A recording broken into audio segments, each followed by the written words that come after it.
স্বাগতম। আজকের গল্পটি কেবলমাত্র প্রাপ্তবয়স্কদের জন্য। যদি আপনি 18 বছরের নিচে হয়ে থাকেন, দয়া করে এই ভিডিওটি এড়িয়ে যান। গল্পের সমস্ত চরিত্র ও ঘটনাবলী কাল্পনিক। এর সাথে বাস্তবের কোনো মিল থাকলে তা সম্পূর্ণ অনিচ্ছাকৃত ও কাকতালীয়। শুরু হচ্ছে আধারের ডাকের আজকের বিশেষ নিবেদন, লেখিকা শর্মিষ্ঠা চ্যাটার্জির কলমে নিশিরাতের কামিনী।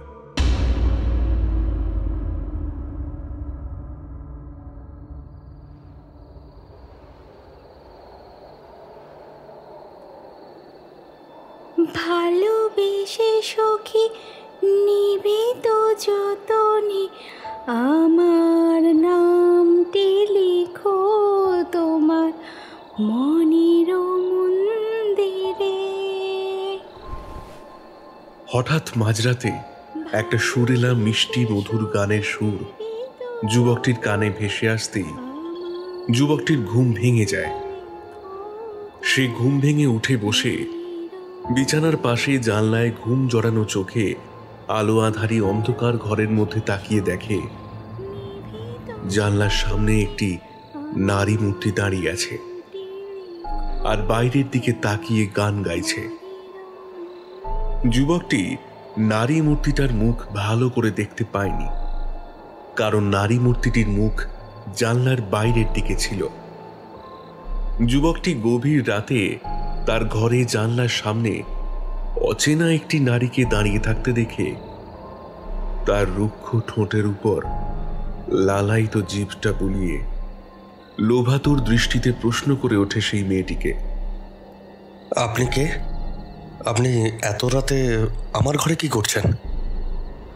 যুবকটির প্রশ্ন শুনে নারী মূর্তিটি ধীরে ধীরে যুবকটির দিকে তাকায়। ঘরে জ্বলা হালকা নাইট বাল্বের সবুজ আলোর ছটা নারী মূর্তিটির শরীরে ও মুখে পড়ছিল।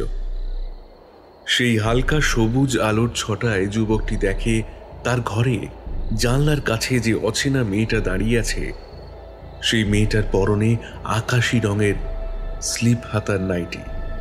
সেই নাইটির ফাঁক থেকে উন্মুক্ত বক্ষ বিভীষিকার ভাঁজ উঁকি মারছে। সেই সঙ্গে নাইটির ভিতরে অন্তর্বাস না থাকার জন্য স্তনযুগল স্পষ্ট ফুটে উঠেছে এবং তার আকৃতি কেমন তা বাইরে থেকে পরিষ্কার বোঝা যাচ্ছে। এছাড়া সেই নারী মূর্তিটার শরীরে মেদ বলে কিচ্ছু নেই। শরীরের প্রত্যেকটা ভাঁজ যেন পরিষ্কার ফুটে উঠেছে। সেই সঙ্গে মেয়েটার শরীরে দুধে আলতা রাঙা রং যেন ফেটে পড়ছে। যুবকটি অচেনা মেয়েটার অপরূপ সৌন্দর্য ও দেহের গঠন দেখে মনে মনেই অচেনা মেয়েটিকে নিজের কাছে পাওয়ার একটা দুষ্ট যৌন কামনা বাসনা জাগে।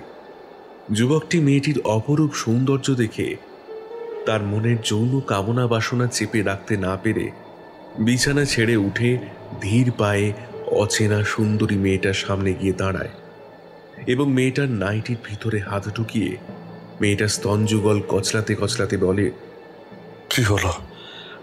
তোমার নামটা বলো সুন্দরী। সুন্দরী, তোমার নাম কি? যুবকটির প্রশ্ন শুনে মেয়েটা একটা চাপা শীতকার দিয়ে উঠে যুবকটিকে নিজের বুকের কাছে জড়িয়ে ধরে কামাতুর কণ্ঠে বলে ওঠে, আমার নাম সুজাতা রায়, আর আমি তো এই বাংলোয় থাকি আপনার সঙ্গে ডাক্তারবাবু। এই কথা বলে সুজাতা তার হাতের ধারালো নখগুলো দিয়ে যুবকটির নগ্ন পিঠে আঁচড়াতে থাকে এবং সুজাতার সারা মুখমণ্ডল জুড়ে একটা শয়তানি হাসি রহস্যময়ভাবে খেলা করতে থাকে।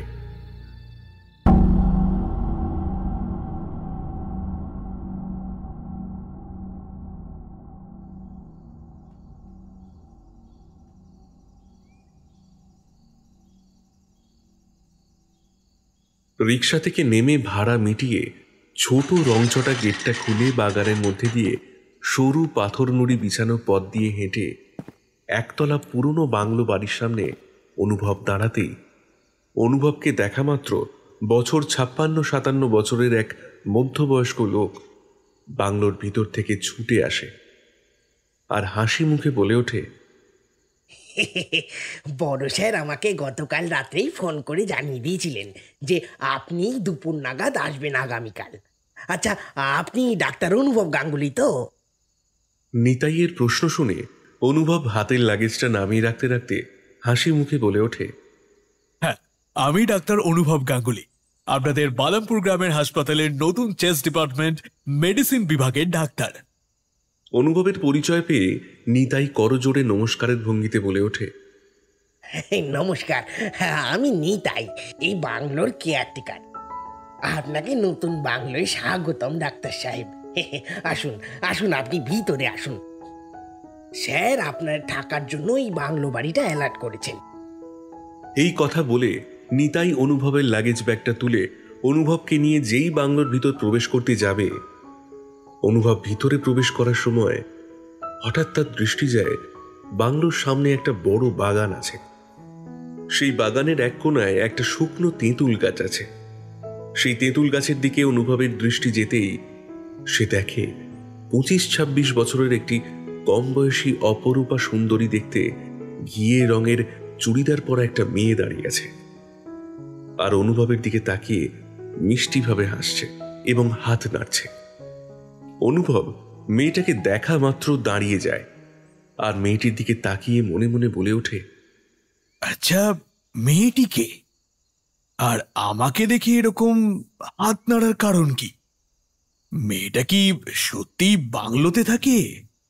অনুভব মনে মনে এই কথা বলে বাংলোর কেয়ারটেকার নিতাইকে প্রশ্ন করে ওঠে, আচ্ছা নিতাইদা, বাগানের কোনায় তেঁতুল গাছের সামনে ঘিয়ে কালারের চুড়িদার পরা যে মেয়েটি দাঁড়িয়ে আছে আর আমার দিকে তাকিয়ে হাসছে, ওই মেয়েটা কে গো? ও কি আমার এই বাংলোতে থাকে? অনুভবের মুখে এই প্রশ্ন শুনে নিতাইয়ের মুখটা মুহূর্তের মধ্যে সাদা ফ্যাকাশে হয়ে যায়। সে তখন আমতা আমতা করে একটু অবাক গলায় বলে ওঠে, কি বলছেন আপনি? হ্যাঁ, তেঁতুল গাছের সামনে কোন মেয়ে দাঁড়িয়ে? হ্যাঁ, কেউ তো নেই। নিতাইয়ের কথা শুনে অনুভব চট করে পিছন ফিরতেই চমকে উঠে যা দেখল তা হলো বাগানের কোনায় তেঁতুল গাছের সামনে যে অপরূপ সুন্দরী ঘিয়ে রঙের চুড়িদার পরা মেয়েটি একটু আগে দাঁড়িয়ে তাকে দেখে হেসে হেসে হাত নাড়ছিল, সেই মেয়েটা দাঁড়িয়ে নেই। এর মধ্যে কোথায় যেন উধাও হয়ে গেছে। অনুভব বাংলো বাড়িতে ঢোকার মুখে এইরকম একটা অদ্ভুত দৃশ্য দেখে বিড়বিড় করে বলে ওঠে, মেয়েটা তো একটু আগে তেঁতুল গাছের সামনে দাঁড়িয়েছিল, এরই মধ্যে গেল কোথায়? আচ্ছা, ওইখানে কি সত্যি কোনো মেয়ে দাঁড়িয়েছিল নাকি আমার চোখের ভ্রম? এই কথা বলতে বলতে অনুভব নিতাইয়ের সঙ্গে বাংলোর নিজের ঘরে প্রবেশ করতেই নিতাই অনুভবকে বলে ওঠে, স্যার, এই আপনার ঘর, এই আপনার ঘরে আপনি বিশ্রাম করুন। সন্ধে হয়ে আসছে, আমি আপনার সন্ধেবেলার চা জল খাবারটা নিয়ে আসছি। নিতাইয়ের কথা শুনে অনুভব কিছু বলে না, তাকিয়ে তাকিয়ে তার ঘরটা ভালো করে পর্যবেক্ষণ করতে লাগে। অনুভব ঘরের চারিদিকে তাকিয়ে দেখে সে যে ঘরে থাকবে সেই ঘরের মাঝখানে একটা মাঝারি ধরনের কাঠের খাট, খাটের পাশে ছোট টেবিল, সেই টেবিলের উপর একটা স্টিলের জগ ও তার পাশে স্টিলের গ্লাস। এছাড়া ঘরের কোণে একটা আলমারি, তার পাশে একটা মাঝারি ধরনের টেবিল চেয়ার রাখা। এছাড়া ঘরের দক্ষিণ ও পূর্ব দিকে দুটো বড় বড় জানলা এবং ঘরের লাগোয়া ছোট এক ফালি বাথরুম। ঘরেই খুব কম আসবাবপত্র দেখে অনুভবের ঘরটা বেশ পছন্দ হলো। এরপর অনুভব দক্ষিণ দিকে খোলা জানলার কাছে দাঁড়িয়ে চোখ বন্ধ করে বাইরের খোলা ঠান্ডা হাওয়া খাচ্ছিল। ঠিক সেই সময় অনুভবের কানে একটা মেয়েলি কণ্ঠে মিষ্টি সুরে গানের আওয়াজ ভেসে আসে, আমার হিয়ার মাঝে লুকিয়েছিলে, দেখতে আমি পাইনে, আমি দেখতে আমি পাইনে। মেয়েলি গলায় গানের সুরটা অনুভবের কানে ভেসে আসতেই সে সঙ্গে সঙ্গে চোখ খুলে বলে ওঠে, এই বাংলো থেকে একটা মেয়ের গানের আওয়াজ শোনা যাচ্ছে না, কিন্তু এই বাংলোয় কোনো মেয়ে গান গাইছে। আচ্ছা, দেখতে হচ্ছে তো। এই কথা বলে অনুভব যেই ঘর থেকে বেরোতে যাবে অমনি নিতাই একটা বড় ট্রে হাতে নিয়ে ঘরে ঢোকে আর অনুভবকে ঘরের বাইরে বেরোতে দেখে জিজ্ঞাসা করে, ডাক্তার সাহেব, কোথায় যাচ্ছেন? নিতাইয়ের প্রশ্ন শুনে অনুভব জিজ্ঞাসা করে, আচ্ছা নিতাইদা, এই বাংলোয় কোনো মেয়ে গান গাইছে গো? তার গলার স্বরটা কিন্তু খুব মিষ্টি, তাই না?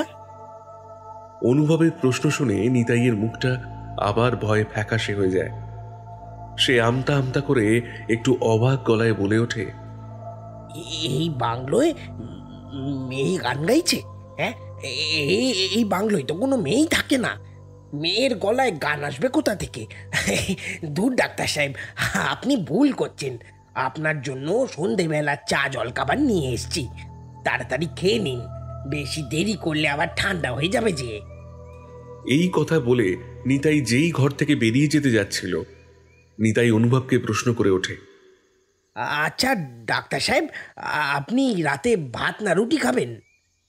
রুটি নিতাইদা, রুটি করো বুঝলে, আজকে একটু বেশি টায়ার্ড আছে। বলছি শোনো না, একটু আজকে একটু তাড়াতাড়ি দিয়ে যাও না খাবারটা, শুয়ে পড়বো বুঝলে।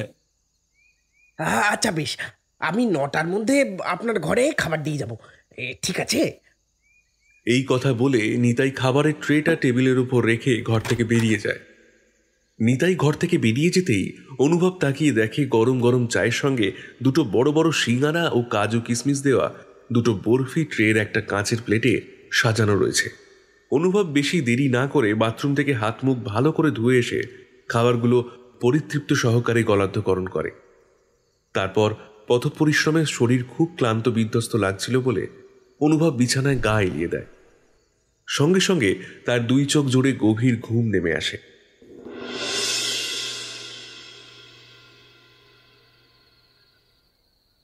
অনুভব কতক্ষণ ঘুমিয়েছিল সে নিজেও জানে না।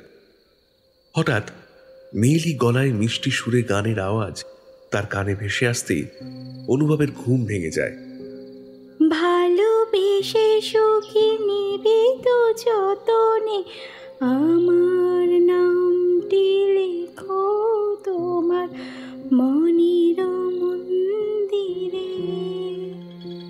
অনুভবের ঘুম ভেঙে যেতেই সে বিছানায় শুয়ে দেখে তার ঘরের পূর্ব দিকে জানলার সামনে একটি নারী মূর্তি দাঁড়িয়ে আছে আর সুরেলা মিষ্টি মধুর কণ্ঠে গান গাইছে।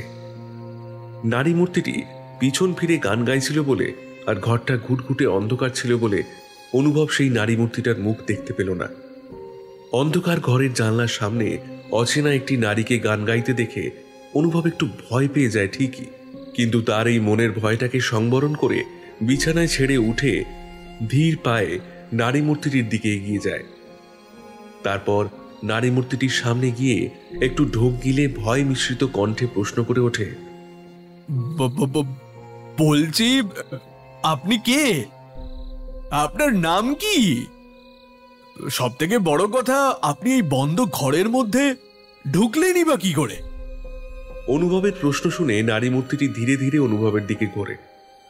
নারী মূর্তিটি অনুভবের দিকে ঘুরতেই অনুভব নারী মূর্তিটিকে দেখা মাত্র ভয়ে চমকে ওঠে, কারণ যে নারী মূর্তিটি তার সামনে দাঁড়িয়ে আছে সেটি আর কেউ নয়, বিকেলে দেখা বাংলোর সামনের বাগানে তেঁতুল গাছের তলায় যে মেয়েটি দাঁড়িয়েছিল আর তার দিকে মিষ্টিভাবে হাসছিল, সেই মেয়েটি তার সামনে দাঁড়িয়ে আছে। জানলার বাইরে থেকে ছিটকে আসা স্ট্রিট লাইটের হলুদ আলোর ছটা যেটুকু মেয়েটার শরীরে পড়েছিল, সেই আলোর ছটাতে অনুভব মন্ত্রমুগ্ধের মতো মেয়েটার দিকে তাকিয়ে দেখে। মেয়েটার শরীরের ফর্সা দুধে আলতা রং যেন বিচ্ছুরিত হয়ে সারা ঘরে ছড়িয়ে পড়ছে। এছাড়া মেয়েটার লাল রক্তরাঙা টিয়া পাখির মতো ঠোঁট ও কাজল টানা দুই চোখের দৃষ্টি এমন আকর্ষণীয় ছিল যে কোনো পুরুষ মানুষ ওই মেয়ের কাজল টানা চোখ আর ঠোঁট দেখলে তাকে নিজের কাছে পাওয়ার যৌন মিলনের একটা কামনা বাসনা জাগবে। মেয়েটার ওই অপরূপ সৌন্দর্য দেখে অনুভবের মনে এক মুহূর্তের জন্য সেই মেয়েকে কাছে পাওয়ার একটা কামনা বাসনা লোভ জাগে ঠিকই, কিন্তু সেই লোভটাকে অনুভব তাড়াতাড়ি সংবরণ করে নেয়। এরপর সেই মেয়েটা তার কাজল টানা আকর্ষণীয় দুই চোখ দিয়ে অনুভবের দিকে কিছুক্ষণ এক দৃষ্টিতে তাকিয়ে থাকে। তারপর খলখলিয়ে হেসে বলে ওঠে, আমার নাম সুজাতা, আর আমি আপনার সঙ্গে এই বাংলোতেই থাকি ডাক্তারবাবু। আর আমি আপনার ঘরে ঢুকলাম কি করে আপনি জিজ্ঞাসা করছিলেন না? আমি একটা জাদু জানি, এই জাদুর মাধ্যমেই আমি আপনার ঘরে ঢুকলাম।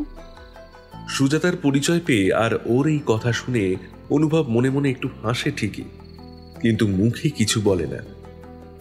এরপর অনুভব আবার সুজাতাকে প্রশ্ন করে ওঠে, আচ্ছা, আপনি তো আমার সঙ্গে এই বাংলোতেই থাকেন, আপনিও কি আমার মতো ডাক্তার?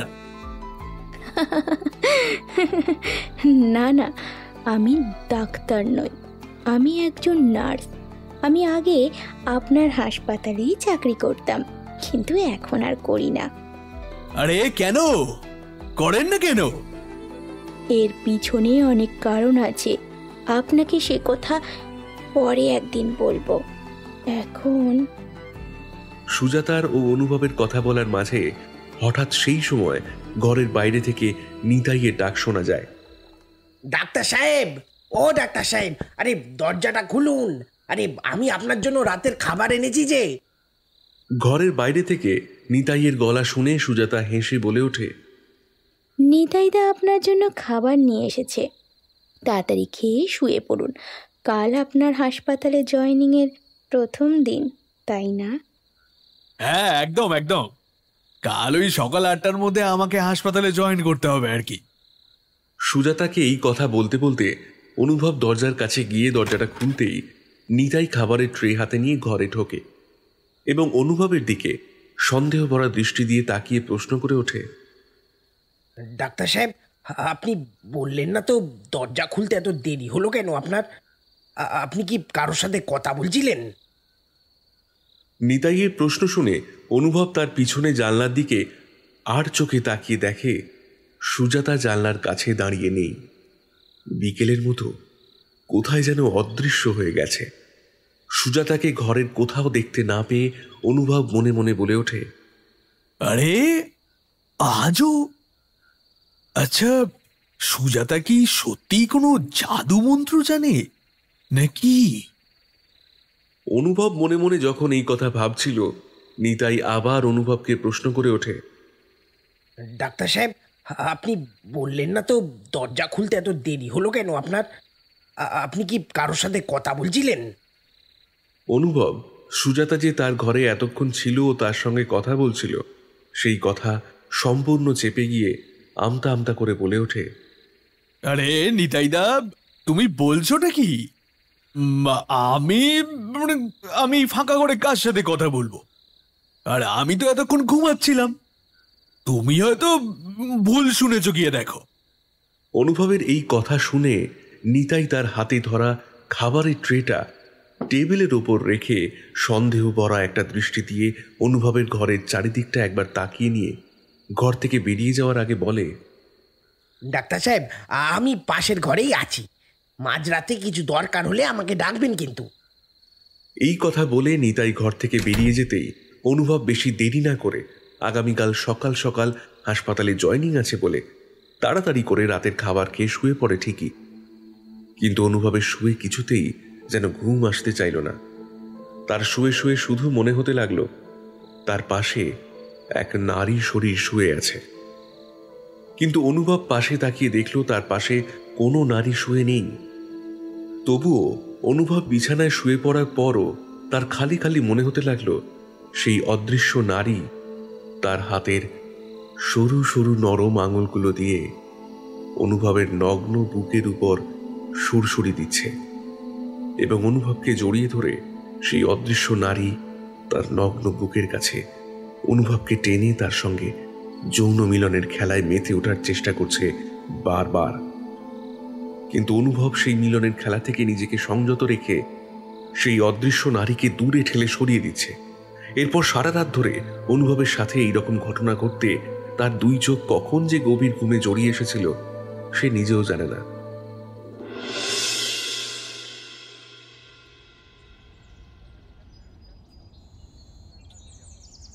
পরদিন ভোরবেলায় একটা সুমিষ্ট মন মাতাল করা ঝাঁঝালো গন্ধ অনুভবের নাকে ভেসে আসতেই অনুভবের ঘুম ভেঙে যায়।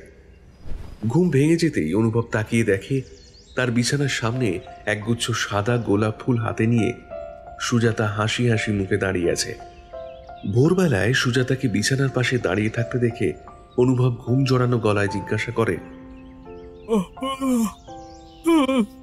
তুমি এত সকালে আমার ঘরে? কি ব্যাপার সুজাতা, এনিথিং আর্জেন্ট?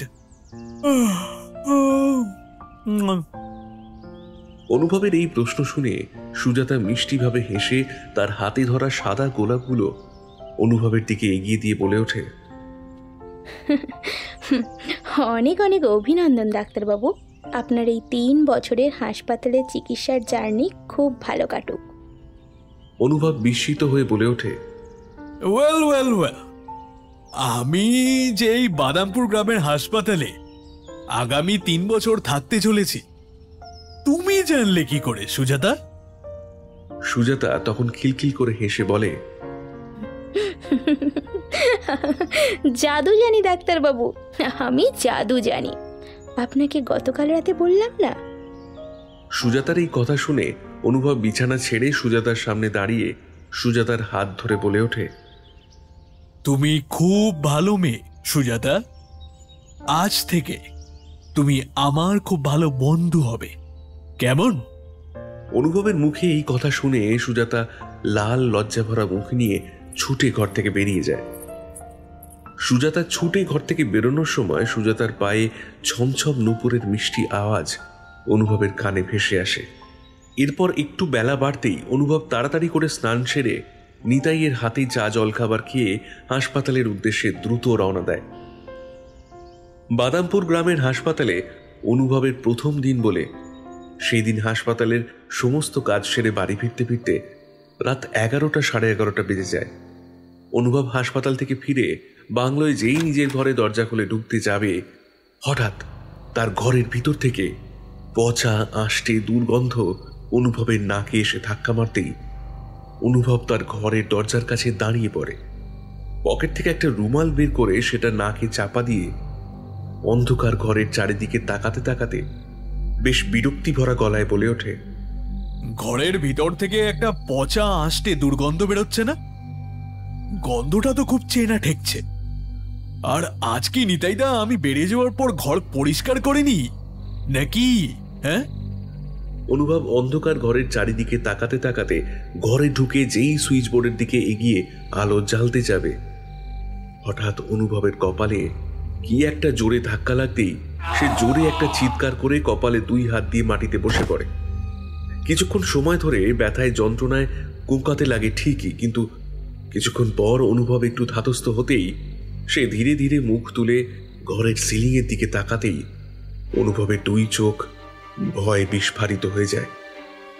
সে বিস্ফারিত নয়নে চেয়ে দেখে তার ঘরের সিলিং ফ্যানের সঙ্গে সুজাতা গলায় দড়ি দিয়ে নগ্ন অবস্থায় ঝুলছে, কিন্তু তার সারা শরীরের চামড়া ওচে গলে গিয়ে শরীরের উপর থেকে পচা চামড়াগুলো খসে খসে সারা ঘরে ছড়িয়ে পড়ছে। সুজাতার নগ্ন মৃতদেহটা সিলিং ফ্যানের সঙ্গে গলায় দড়ি দিয়ে ঝুলতে দেখে আর ওর ওই বিকৃত শরীরের চেহারা দেখে অনুভব ভয়ে চিৎকার করতে করতে ঘর থেকে বারান্দায় বেরিয়ে এসে মুখ থুবড়ে অজ্ঞান হয়ে পড়ে যায়।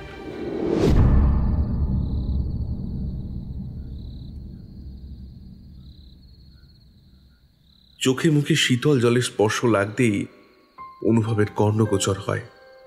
সে ধীরে ধীরে চোখ মেলে তাকিয়ে দেখে নিতাই তার পাশে কাঁদো কাঁদো মুখ করে বসে আছে আর বোতল থেকে সমানে হাতে কোষ করে জল ঢেলে নিয়ে তার চোখে মুখে জলের ছেটা দিচ্ছে।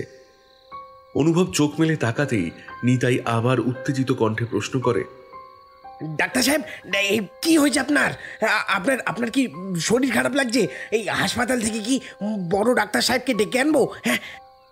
নিতাইয়ের মুখে এতগুলো প্রশ্ন শুনে কিছুক্ষণ আগে ঘরে ঢোকার সময় তার সঙ্গে কি কি অদ্ভুত ঘটনা ঘটেছে সেই সব কথা অনুভব নিতাইকে কিচ্ছু বলে না, শুধু ক্লান্ত বিধ্বস্ত গলায় বলে ওঠে, না না নিতাইদা, আমার কোনো শরীর টরীর খারাপ হয়নি বুঝলে। আসলে আজ হাসপাতালে প্রথম দিন, সারাটা দিন খুব খাটাখাটি গেছে, বুঝলে?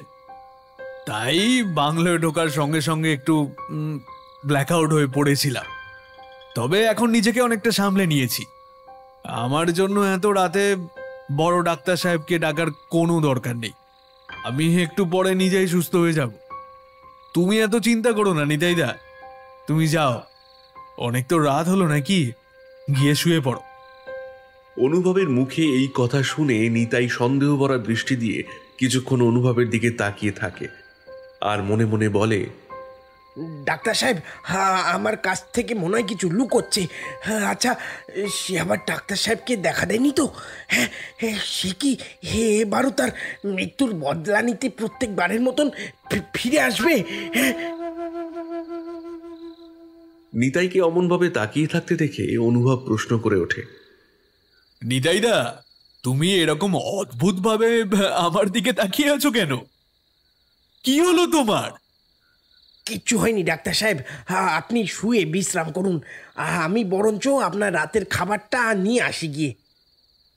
না না নিতাইদা, আজ আমি কিছু খাবো না। আমার খিদে নেই, বুঝলে? যাও, তুমি গিয়ে শুয়ে পড়ো। আমার খুব ঘুম পাচ্ছে, আমি আর পারছি না, বুঝলে? অনুভবের কথা শুনে নিতাই ঘর থেকে বেরিয়ে যেতেই অনুভব বলে ওঠে, নিতাইদা অমন সন্দেহ ভরা দৃষ্টি দিয়ে আমার দিকে তাকিয়ে আছে কেন? আচ্ছা, এই বাংলোয় অতীতে এমন কোনো মর্মান্তিক ঘটনা লুকিয়ে নেই তো, যা নিতাইদা জানে কিন্তু আমাকে বলতে চাইছে না, জাস্ট বিকজ আমি ভয় পাবো বলে? জিজ্ঞাসা করবো নাকি?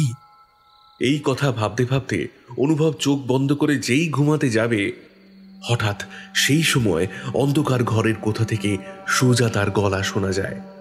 অনুভব, ঘুমিয়ে পড়লে নাকি? আমার সাথে গল্প করবে না?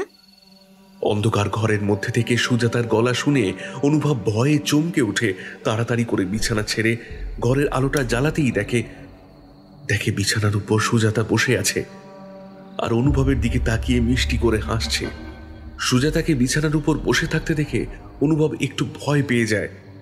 মনে মনে বলে ওঠে ভয় মিশ্রিত কণ্ঠে, আমি কিছুক্ষণ আগে সিলিং ফ্যানের সঙ্গে সুজাতার নগ্ন মৃতদেহটা গলায় দড়ি দেওয়া অবস্থায় ঝুলতে দেখেছি। সেটা কি আবার আমার চোখের ভ্রম ছিল? আচ্ছা, সুজাতা কি সত্যি বেঁচে আছে, না অন্য কিছু? আমার সাথে গল্প করবে না? সুজাতার কথাগুলো কানে আসতেই অনুভবের সম্বিত ফেরে। মৃদু হেসে বলে, হ্যাঁ সুজাতা, আমি গল্প করব তো। এই কথা বলে অনুভব সুজাতার সামনে গিয়ে বসতেই সে দেখে সুজাতা আজ একটা সুন্দর স্লিপ হাতার লাল নাইটি পরেছে ঠিকই, কিন্তু নাইটির ভিতরে কোনো অন্তর্বাস না থাকার জন্য স্তনযুগলের আকৃতি স্পষ্ট বোঝা যাচ্ছে নাইটির উপর থেকে। এছাড়া বক্ষ বিবিজিকার ভাঁজ বারবার নাইটির ভিতর থেকে উঁকি মারছে। সুজাতাকে লাল স্লিপ হাতার নাইটি পরিহিতা অবস্থায় ও নাইটির ভিতর থেকে স্তনযুগলের স্পষ্ট আকৃতি দেখে অনুভব নিজেকে আর সামলাতে না পেরে উত্তেজনাবশত সুজাতাকে দুহাত দিয়ে জড়িয়ে কামাতুর কণ্ঠে বলে ওঠে, সুজাতা, আজ তোমাকে যেন একটা লাল পরীর মতো লাগছে। আমি যেন তোমার দিক থেকে চোখ সরাতেই পারছি না। এই কথা বলতে বলতে অনুভব মন্ত্রমুগ্ধের মতো সুজাতার নরম ঘাড়ে তার রুক্ষ দাড়িওয়ালা মুখটা ঘষতে থাকে। অনুভবকে জড়িয়ে ধরতে দেখে আর ওর ওই কথাগুলো শুনে সুজাতাও অনুভবকে জড়িয়ে ধরে। তারপর ধীরে ধীরে অনুভব সুজাতাকে তার বিছানায় শুইয়ে দিয়ে সুজাতার কপাল থেকে শুরু করে সারা মুখে চুম্বন করতে থাকে। আর অন্যদিকে একটা হাত দিয়ে অনুভব সুজাতার নাইটির ফিতে খুলে সুজাতাকে পুরো নগ্ন করে দিয়ে সুজাতার বুকের উপর গোল নিটোল তেল চকচকে আকর্ষণীয় স্তনযুগল থেকে শুরু করে সুজাতার গভীর গোপনাঙ্গে ধীরে ধীরে চুম্বন করতে শুরু করে। সেই সঙ্গে লালায়িত জিভটা সুজাতার সারা নগ্ন দেহে বোলাতে শুরু করে সুজাতাকে উত্তেজিত করার চেষ্টা করে। অন্যদিকে সুজাতা অনুভবের গভীর চুম্বনের আদর সহ্য করতে না পেরে চাপা শীতকার দিতে দিতে অনুভবকে তার নগ্ন বুকের মাঝখানে টানতে টানতে বলে, অনুভব, আজ আমাদের মিলনের দিন।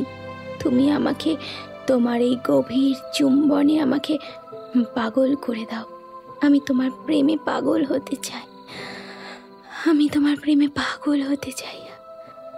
সুজাতার এই কথা শুনে সুজাতার নগ্ন শরীরে ও মুখের দিকে অনুভবের দৃষ্টি যেতেই অনুভব ভয়ে চমকে উঠে বিস্ফারিত দৃষ্টিতে তাকিয়ে দেখে কিছুক্ষণ আগে অপরূপা সুন্দরী যে সুজাতা শুয়েছিল আর তার সঙ্গে যৌন মিলনের চরম খেলায় মেতে উঠেছিল, সেই জায়গায় সুন্দরী সুজাতা শুয়ে নেই।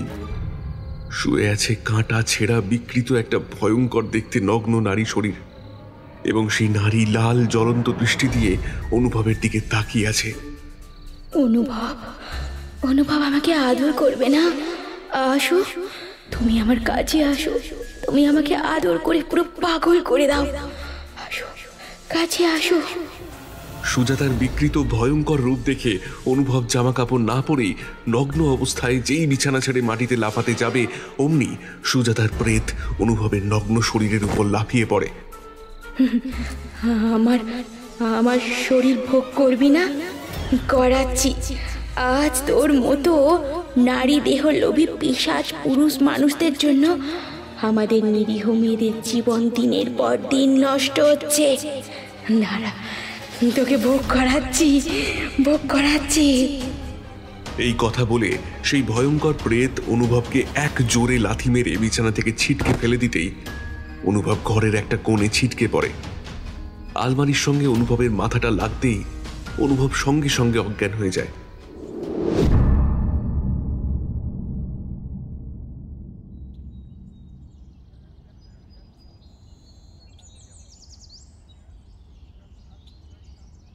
ডাক্তার সাহেব, ও ডাক্তার সাহেব, আপনার জন্য চা নিয়ে এসেছি। দরজাটা খুলুন। আরে কত বেলা হয়ে গেল, আজ আপনি হাসপাতাল যাবেন না? বেশ কিছুটা সময় ধরে অনুভবের ঘরে দরজার কড়া নাড়তে নাড়তে নিতাই যখন অনুভবকে ডাকতে থাকে, ঘরের ভিতর থেকে অনুভবের কোনো সাড়া শব্দ পাওয়া যায় না। তখনই নিতাইয়ের মনে এক ভয়ের দানা বাঁধে। সে অনুভবের বন্ধ ঘরের দরজার দিকে তাকিয়ে ভয় মিশ্রিত কণ্ঠে বলে ওঠে, অনুভব ডাক্তার সাহেবকে সেই কখন থেকে ডাকছি, উনি দরজা খুলছেন না কেন? গত রাতে তো উনার একটু শরীর খারাপ ছিল, হ্যাঁ, আজ আবার বেশি শরীর খারাপ হয়ে যায়নি তো?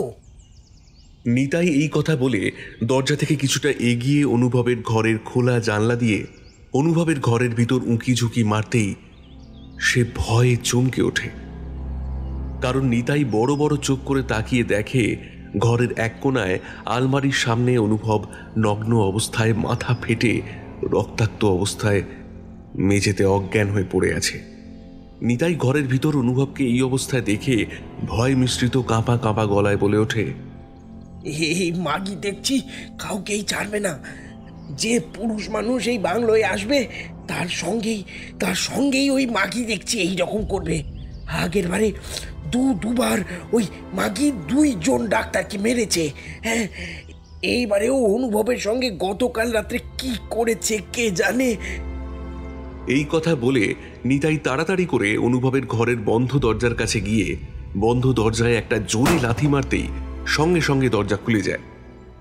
দরজা খুলে যেতেই নিতাই দৌড়ে অনুভবের কাছে যায় এবং ওর এই অবস্থা দেখে নিতাই তাড়াতাড়ি করে আলমারি থেকে অনুভবের একটা পোশাক বের করে সেটা অনুভবকে পরিয়ে ওকে নিয়ে হাসপাতালের উদ্দেশ্যে রওনা দেয়। এরপর 3 দিন বাদে অনুভবের জ্ঞান ফেরে ঠিকই, কিন্তু সে তার হাসপাতালের কলিগ থেকে শুরু করে বাংলোর কেয়ারটেকার নিতাই কারোর সঙ্গে কোনো কথা বলতে পারে না। একটা অদ্ভুত ঘোরের মধ্যে থাকে এবং সেই অদ্ভুত ঘোর থেকে হাসপাতালের বিছানায় শুয়ে ঘুমন্ত অবস্থায় মাঝে মাঝে চিৎকার করে বলতে থাকে অনুভব, ও আমাকে মেরে ফেলবে, ও আমাকে মেরে ফেলবে, ও আমাকে মেরে ফেলবে, আমাকে কেউ বাঁচাও, আমাকে ওর হাত থেকে বাঁচাও কেউ, please help, please help, someone please help. অনুভবকে ঘুমন্ত অবস্থায় এই কথাগুলো বলতে দেখে হাসপাতালের ইনচার্জ থেকে শুরু করে হাসপাতালের অন্যান্য কলিগরা বুঝতে না পারলেও অনুভব ঘুমন্ত অবস্থায় যে কথাগুলো চিৎকার করে বলছে তার মানে নিতাই ঠিক বুঝতে পারে, কিন্তু হাসপাতালের কাউকে কিচ্ছু সে বলে না। চতুর্থ দিনের মাথায় অনুভবের জ্ঞান ফিরতেই সেই দিন রাতে তার সঙ্গে কি কি ঘটনা ঘটেছে ও সে কি করে মৃত্যুর মুখ থেকে বেঁচে ফিরে এসেছে সেই সব কথা পুনরায় মনে পড়তেই অনুভবের গাটা ভয়ে শিরশির করে ওঠে এবং সে আর ওই বাংলোয় ফিরে যায় না ভয়ে। অনুভব ওই ভুতুড়ে বাংলো ছেড়ে দিয়ে হাসপাতালের পিছনের একটা ঘরে থাকতে শুরু করে এবং 1-2 মাস হাসপাতালের নানা ধরনের কাজকর্মের মধ্যে দিয়ে অনুভবের ভালোই দিন কাটছিল। 1-2 মাস পর একদিন বেলার দিকে অনুভব গ্রামে একটা রোগী দেখে হাসপাতালে ফিরছিল স্কুটি নিয়ে। অনুভব স্কুটি নিয়ে হাসপাতালে থাকার আগে সে যে পুরনো বাংলোয় থাকতো সেই বাংলোর পাশ দিয়ে যখন ফিরছিল, সে স্কুটি চালাতে চালাতে দেখে সেই ভুতুড়ে বাংলোর সামনে একটা পুলিশের জিপ গাড়ি দাঁড়িয়ে এবং বাংলোর বাগানে কয়েকজন পুলিশকর্মী ও গ্রামের কয়েকজন দাঁড়িয়ে আছে, আর তারা নিজেদের মধ্যে কি বলা বলি করছে ফিসফিস করে। গ্রামবাসীদের থেকে একটু দূরে বাংলোয় ঢোকার সিঁড়ির চাতালের মুখে নিতাই মাথা নিচু করে কপালে হাত দিয়ে বসে আছে আর সমানে ফুঁপিয়ে ফুঁপিয়ে কাঁদছে। বাংলোর ভিতরে পুলিশের লোকজন দেখে ও নিতাইদাকে ওইভাবে ফুঁপিয়ে ফুঁপিয়ে কাঁদতে দেখে অনুভব স্কুটি থামিয়ে বাংলোর দিকে তাকিয়ে বলে ওঠে, এই ভুতুড়ে বাংলো বাড়িটার সামনে আবার পুলিশ কেন? আর নিতাইদা ওইভাবে ফুপিয়ে ফুপিয়ে কাঁদছেন কেন উনি? ওর আবার কি হলো? আচ্ছা, এই বাংলোয় কোনো দুর্ঘটনা ঘটেনি তো? হ্যাঁ? এই কথা বলে অনুভব স্কুটি থেকে নেমে বাংলোর গেট পেরিয়ে বাগানে যেই ঢুকতে যাবে, দেখে কয়েকজন পুলিশ অফিসার বাংলোর ভিতর থেকে স্ট্রেচারে করে একটা সাদা চাদরে ঢাকা ডেড বডি বের করে নিয়ে আসছে। স্ট্রেচারের উপর সাদা চাদরে ঢাকা ডেড বডিটা দেখে অনুভব ধীরে ধীরে নিতাইয়ের কাছে এগিয়ে যায় এবং জিজ্ঞাসা করে, নিতাইদা, এই নিতাইদা, বলছি আদা চাদরে ঢাকা ডেড বডিটা আবার কার? এই বাংলোয় আবার কার কি হলো? হ্যাঁ, কি গো? অনুভবকে দেখে ও তার এই প্রশ্ন শুনে নিতাই হাউ হাউ করে কাঁদতে কাঁদতে বলে ওঠে, প্রান্তিক ডাক্তার সাহেব মারা গেছেন। নিতাই এই কথা বলতে বলতে অনুভবের হাতটা ধরে বলে ওঠে, অনুভব ডাক্তার সাহেব, আপনার সঙ্গে অনেক কথা আছে, আপনাকে অনেক কিছু বলার আছে। সেই দিন রাত্রে আপনার সঙ্গে যে যে দুর্ঘটনা ঘটেছে সেই ঘটনার জন্য আমি খুবই দুঃখিত। সেই দিন রাত্রে আপনাকে ঘরে একা শুতে দেওয়া আমার উচিত হয়নি। আপনার সঙ্গে সেই দিন আমার শোয়া উচিত ছিল। নিতাইয়ের এই কথা শুনে অনুভব বলে ওঠে, আমি জানতাম নিতাইদা তোমার অনেক কিছু বলার আছে আমাকে। আমি যেদিন থেকে ওই বাংলোয় ছিলাম আর আমার সঙ্গে নানা রকমের অদ্ভুত অদ্ভুত সব ভুতুরে ঘটনা ঘটতো, সেই ঘটনার প্রসঙ্গে যখন আমি তোমাকে নানা রকম প্রশ্ন করতে যেতাম, তুমি সরাসরি প্রশ্নগুলো আমার থেকে এড়িয়ে যেতে। আমার বারবার মনে হতো তুমি আমার কাছ থেকে কিছু লুকোচ্ছ। এবার বলো তো নিতাইদা, who the hell is Sujata? এই বাংলোর সাথে সুজাতার অতীত জীবনে কি এমন ঘটনা ঘটেছিল যা আমার কাছ থেকে তুমি বারবার লুকিয়ে গেছো? বলো নিতাইদা, বলো। অনুভবের প্রশ্ন শুনে নিতাই চারিদিকটা একবার তাকিয়ে নিয়ে বলে, আজ আপনাকে সব ঘটনা খুলে বলবো ডাক্তার সাহেব, কিচ্ছু লুকোবো না। সুজাতা কে? এই বাংলোর অতীতে সুজাতার সঙ্গে কি এমন ঘটনা ঘটেছিল সব বলবো। আর আসুন আমার সঙ্গে, আসুন আমার ঘরে আসুন। এই কথা বলে নিতাই অনুভবকে নিয়ে তার ঘরে যায়। তারপর ধীরে ধীরে বাংলোর অতীতের কালো কাহিনী বলতে শুরু করে। ডাক্তার সাহেব, আপনি এই বাংলোয় আসার পর থেকে বাংলোর সামনের বাগানের তেঁতুল গাছের তলায় যে মেয়েটিকে দেখেছেন আর যে মেয়েটির গান শুনেছেন, সেই সুজাতা আর কেউ নয়, আমার একমাত্র মেয়ে। আজ থেকে 3 বছর আগে সুজাতা আমাকে ছেড়ে চলে গেছে। একটা জানোয়ার আমার কাছ থেকে আমার মেয়েকে কেড়ে নিয়েছে। ওই জানোয়ারটা, হ্যাঁ, নিজের সম্মান আর পিঠ বাঁচানোর জন্য সুজাতাকে এমনভাবে খুন করেছে জানেন জানেন ডাক্তার সাহেব, গ্রামের লোকেরা ভেবে সুজাতা হয়তো আত্মহত্যা করেছে। যে সুজাতাকে খুন করেছে তার নাম কি? আর সে নিজের সম্মান বাঁচানোর জন্য সুজাতাকে খুনই বা করলো কেন? অনুভবের প্রশ্ন শুনে নিতাই কাষ্ঠ গলায় বলে, সুজাতাকে যে খুন করেছে তার নাম হলো ডাক্তার রক্তিম সিনহা। আজ থেকে 3 বছর আগে এই বাদামপুর গ্রামের হাসপাতালে জয়েন করে ডাক্তার রক্তিম সিনহা। ডাক্তার রক্তিম সিনহা হাসপাতালে জয়েন করার পর আপনার মতো উনি ওই বাংলোয় থাকতে আসেন। উনি এই বাংলোয় থাকতে আসার পর আমার মেয়ে সুজাতা নার্সিং ট্রেনিং নিয়ে পড়াশোনা করেছিল বলে সুজাতাও এই বাদামপুর গ্রামের হাসপাতালে নার্সিংয়ের চাকরি পেয়ে যায়। সুজাতা ও রক্তিম যেহেতু একই সঙ্গে একই হাসপাতালে চাকরি করত, ওদের দুজনের মধ্যে খুব তাড়াতাড়ি একটা বন্ধুত্বপূর্ণ সম্পর্ক তৈরি হয়। ওদের বন্ধুত্বপূর্ণ সম্পর্কের মধ্যে দিয়ে ওরা দুজন একে অপরের মধ্যে কখন যে একটা গভীর প্রেমের সম্পর্ক তৈরি করে তা ওরা নিজেও জানে না। আমার মেয়ে সুজাতা এই শয়তান জানোয়ার ডাক্তার রক্তিম সিনহাকে ভালোবাসলেও ওই শয়তান আমার মেয়েটাকে কোনো দিন ভালোবাসেনি। উল্টেও সুজাতার শরীরটা আর মনটা নিয়ে কতবার খেলেছে আমি নিজেও জানি না। সুজাতা সুজাতা হাসপাতালে নার্সের চাকরি পাওয়ার পর দেখতে দেখতে 1.5 বছর কেটে যায়। 1.5 বছর পর ডাক্তার রক্তিম সিনহা বদলি হয় কলকাতায়।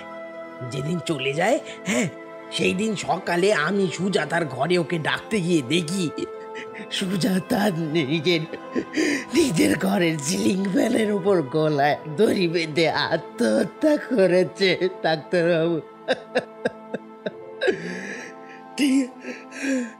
কিন্তু কিন্তু কিন্তু ওর সারা গায়ে বড় বড় লাল লোকের আঁচড়ের দাগ। সুজাতার গায়ে লাল লোকের আঁচড়ের দাগগুলো দেখে আমি খানিকটা অবাক হই। কিন্তু কিন্তু ওকে যে খুন করেছে কেউ আমি তখনও জানতাম না ডাক্তারবাবু। তো আপনি কখন জানলেন নিতাইদা? অনুভবের মুখে এই প্রশ্ন শুনে নিতাই গম্ভীর হয়ে গেল। তারপর বলল, সব বলছি একে একে, তাহলে আপনি বুঝতে পারবেন ডাক্তার সাহেব। সুজাতাকে গলায় দড়ি দিয়ে আত্মহত্যা করতে দেখে আমার মনে অদ্ভুত একটা রহস্যের দানা বাঁধে। হঠাৎ করে আত্মহত্যা করতে গেল কেন? সুজাতা যেহেতু অপঘাতে মারা গিয়েছিল, তার জন্য আমি ওর একটা 3 দিনের শ্রাদ্ধানুষ্ঠানের কাজ করি ঠিকই, কিন্তু আমার মনে সমানে প্রশ্নের ঝড় ওঠে। জানেন, সুজাতা কেন, কি জন্য আত্মহত্যা করলো? আমার মনে যখন এই প্রশ্নের ঝড় চলছে, সুজাতার যেদিন শ্রাদ্ধ শান্তির কাজ ছিল সেই দিন রাতে আমার সঙ্গে একটা অদ্ভুত ঘটনা ঘটে। সুজাতার যেদিন শ্রাদ্ধ শান্তির কাজ ছিল সেই দিন বিকেল থেকে বাইরে খুব ঝড় বৃষ্টি হচ্ছিল। ঝড় বৃষ্টি হওয়ার কারণে বাংলোয় সারা বিকেল থেকে কারেন্ট ছিল না বলে রাত 8টা বাজার সঙ্গে সঙ্গে আমি রাতের খাওয়া দাওয়া সেরে ঘুমিয়ে পড়ি।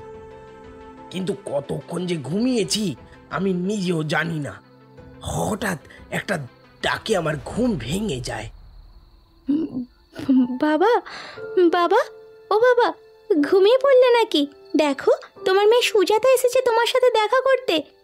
তুমি আমার সাথে দেখা করবে না বাবা? বাবা, বাবা। ডাকটা আমার কানে ভেসে আসতেই আমি চোখ খুলে তাকিয়ে দেখি আমার বিছানা থেকেই একটু দূরে ঘরের মাঝখানে সুজাতা দাঁড়িয়ে আছে আর আমাকে দেখে খুব কাঁদছে। জানেন, আমি সুজাতাকে দেখা মাত্র আনন্দের চোটে বিছানা ছেড়ে উঠে যাই ওকে জড়িয়ে ধরতে যাব বলে, কিন্তু আমি ওকে ছুঁতে পারি না। তখনই আমার সঙ্গে সঙ্গে মনে পড়ে যায় যে সুজাতা তো আর এই পৃথিবীতেই নেই। ওকে আমি ছোবো কি করে? সুজাতা মা, তুই আমাকে ছেড়ে এইভাবে চলে গেলি কেন অকালে? আমি কি দোষ করেছিলাম তোর সঙ্গে, বল মা, বল। বাবা, বাবা, তুমি তো কোনো দোষ করোনি। আর আমি তোমাকে ছেড়ে যেতে চাইনি। আমাকে খুন করা হয়েছে বাবা, খুন করা হয়েছে, আমাকে খুন করা হয়েছে। আমি ওর মুখে এই কথা শুনে অবাক হয়ে যাই আর আর জিজ্ঞাসা করি, কে কে তোকে খুন করেছে? বল বল বল মা, বল আমাকে, বল মা বল। আমার প্রশ্ন শুনে সুজাতা দাঁতে দাঁত চেপে রাগত কণ্ঠে বলে ওঠে, ওই শয়তান জানোয়ার ডাক্তার রক্তিম সিনহা আমাকে খুন করেছে বাবা। ও আমার ভালোবাসাকে ঠকিয়েছে। দিনের পর দিন আমার এই সুন্দর শরীরটা নিয়ে ও খেলেছে বাবা। তুমি জানো ওই ডাক্তার রক্তিম সিনহা একটা নোংরা চরিত্রের লোক। ও নিজের সম্মান বাঁচাতে ও পিঠ বাঁচাবার জন্য আমাকে খুন করে আমার মৃতদেহটা গলায় দড়ি দিয়ে বেঁধে আমার ঘরের সিলিং ফ্যানের সঙ্গে ঝুলিয়ে দেয়। এমনভাবে প্রকাশ্য করে যাতে সমাজের লোকেদের কাছে প্রমাণিত হয় যে আমি আত্মহত্যা করেছি। ওই ডাক্তার রক্তিম সিনহা একজন খুনি বাবা, একজন খুনি। সুজাতার মুখে এই কথা শুনে আমি হাউমাউ করে কাঁদতে কাঁদতে জিজ্ঞেস করি, আচ্ছা আচ্ছা ডাক্তার রক্তিম সিনহা তোকে তোকে খুন করলো কেন মা? ওর সঙ্গে তোর কি হয়েছিল মা, বল। কারণ ওর সন্তান আমার গর্ভে ধীরে ধীরে বৃদ্ধি পাচ্ছিল। আমি অন্তঃসত্ত্বা এই খবরটা আমি ওকে দিই। তার সঙ্গে ও যাতে আমাকে বিয়ে করে স্ত্রীর মর্যাদা দেয় আর ওর গর্ভে সন্তানের দায়িত্ব নেয় সেই প্রস্তাব ওকে দিই। আর ও সেই দায় সম্পূর্ণ অস্বীকার করে বাবা, এবং নিজের মান সম্মান পিঠ বাঁচাবার জন্য আমাকে খুন করে আর এই গ্রাম ছেড়ে পালায় বাবা, গ্রাম ছেড়ে পালায়।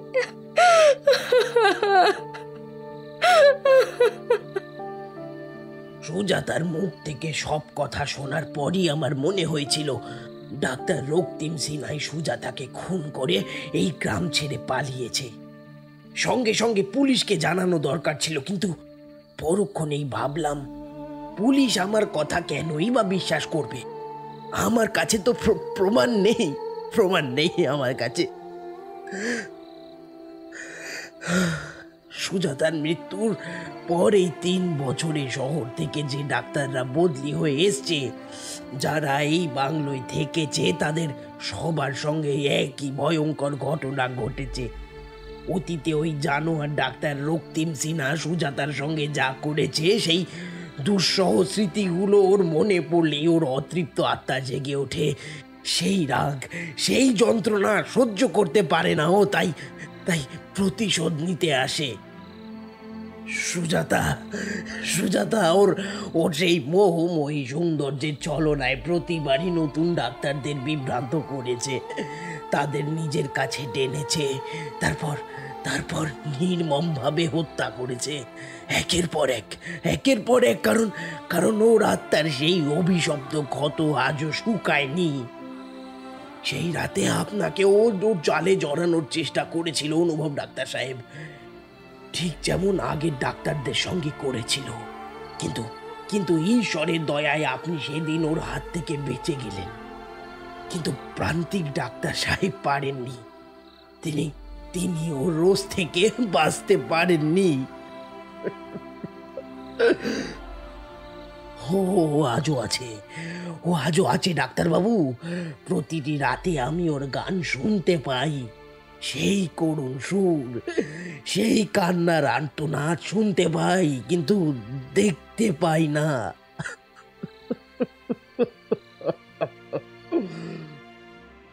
নিতাইয়ের মুখে সুজাতার অতীত জীবনের কালো মর্মান্তিক কাহিনী শুনে অনুভবের মনটা খারাপ হয়ে যায় এবং সে মনে মনে সুজাতার উদ্দেশ্যে বলে ওঠে,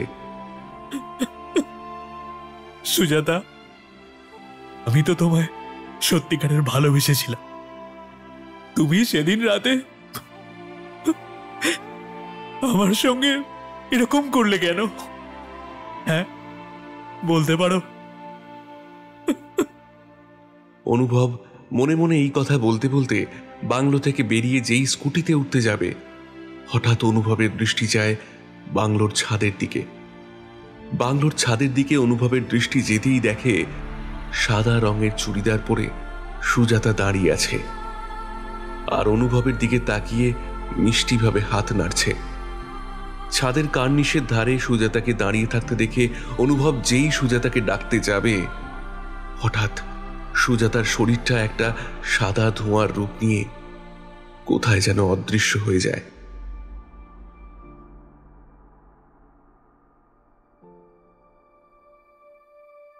এতক্ষণ আপনারা শুনছিলেন লেখিকা শর্মিষ্ঠা চ্যাটার্জির কলমে নিশিরাতের কামিনী।